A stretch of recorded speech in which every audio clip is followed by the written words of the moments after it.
Skoraj leto dni po katastrofalnih poplavah, od nekaterih se še nismo opomogli, niti v celoti sanirali poplavljenih področij, so del Slovenije ponovno zajela neurja.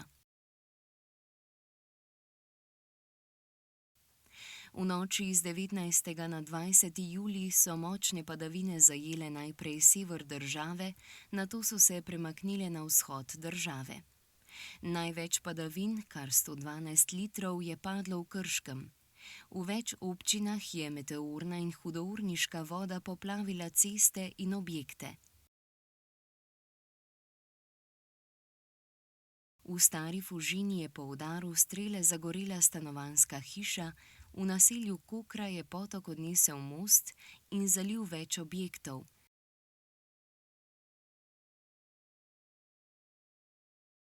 Zemeljski plaz pa je zasul več hiš.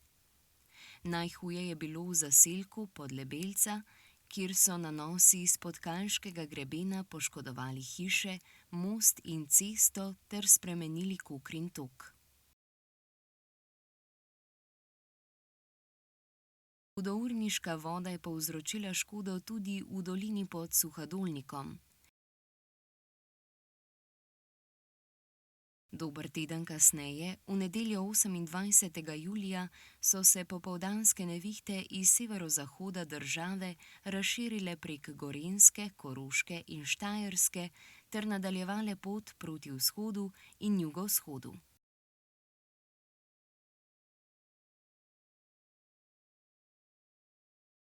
Močno neurje je ponovno prizadelo Črno na Koroškem, kjer so bile poplavljene številne kleti in se je sprožilo več zemeljskih plazov.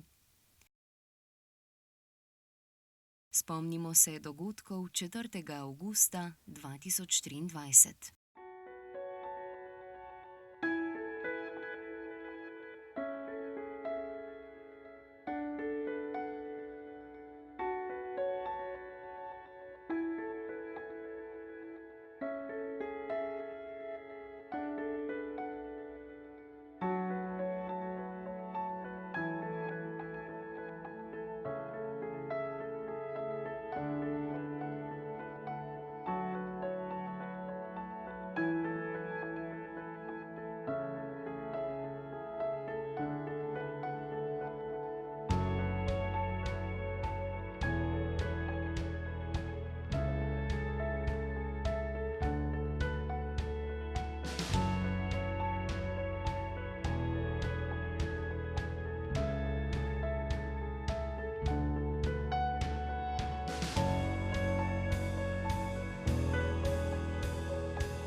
Najhujše je, ko izgubiš knjige, slike, albume. To se pa ne da nadomestiti, a ne. Drugače pa material, to se pa vse da kupiti. Samo da bi bila zdrava, da bi lahko še uživala tukaj, ko je krasen ambient, a ne. Avgustovske poplave 2023 so zahtevale tudi smrtne žrtve, saj je tragično umrlo 6 ljudi. Po ocenah vlade je bila skupna škoda okoli 10 milijard evrov. Prizadetih je bilo 183 občin. V katastrofi se je popolnoma porušilo 34 stanovanjskih objektov. Več kot 600 ljudi je ostalo brez strehe nad glavo. Poleg tega je 484 stanovanjskih objektov zaradi obsežnih poškodb postalo neprimernih za bivanje.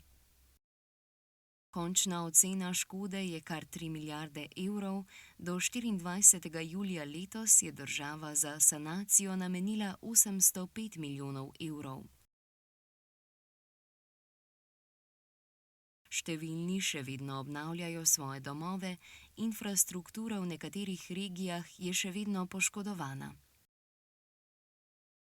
Dogodki iz leta 2023 so nas spomnili na krhkost naših bivalnih okolij in nujnost priprav na podobne dogodke v prihodnosti.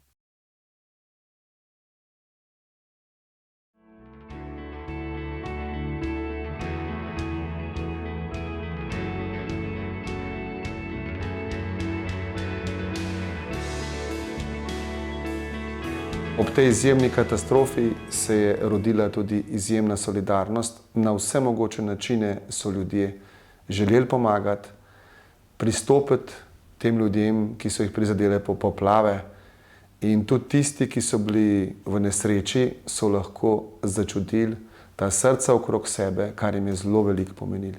Tako to, da so prostovoljci prišli in pomagali pri pospravljanju, to, da se je nekdo z njimi pogovoril, da si je vzel čas za njih, pa seveda tudi to, da so dobili pomoč iz različnih strani.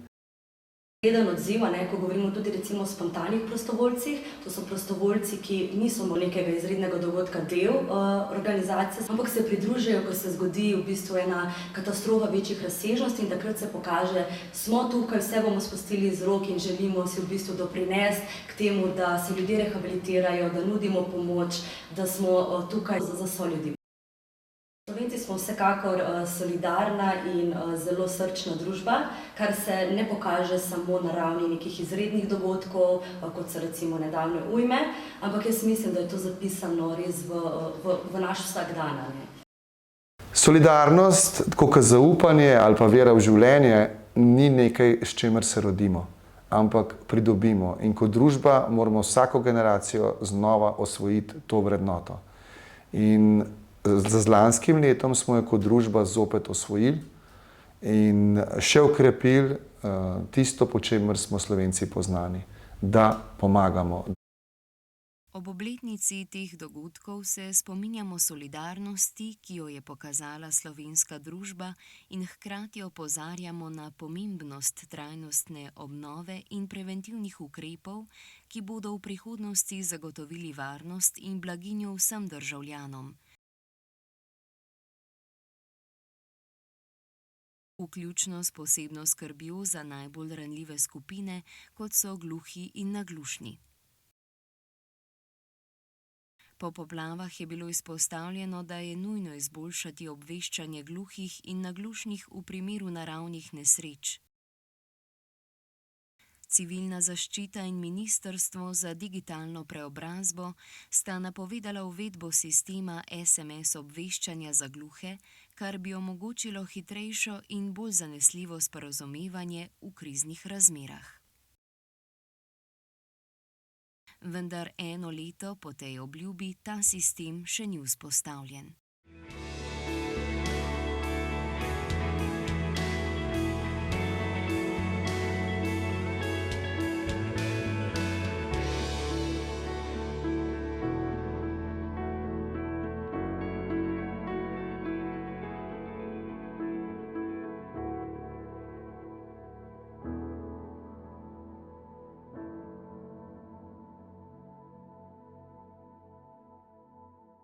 In ravno ti dogodki naravnih nesreč, ki smo jim priča zadnja leta, kažejo na nujnost vzpostavitve sistema obveščanja o nevarnostih za gluhe in naglušne, ki pa kljub obljubam še ni vzpostavljen.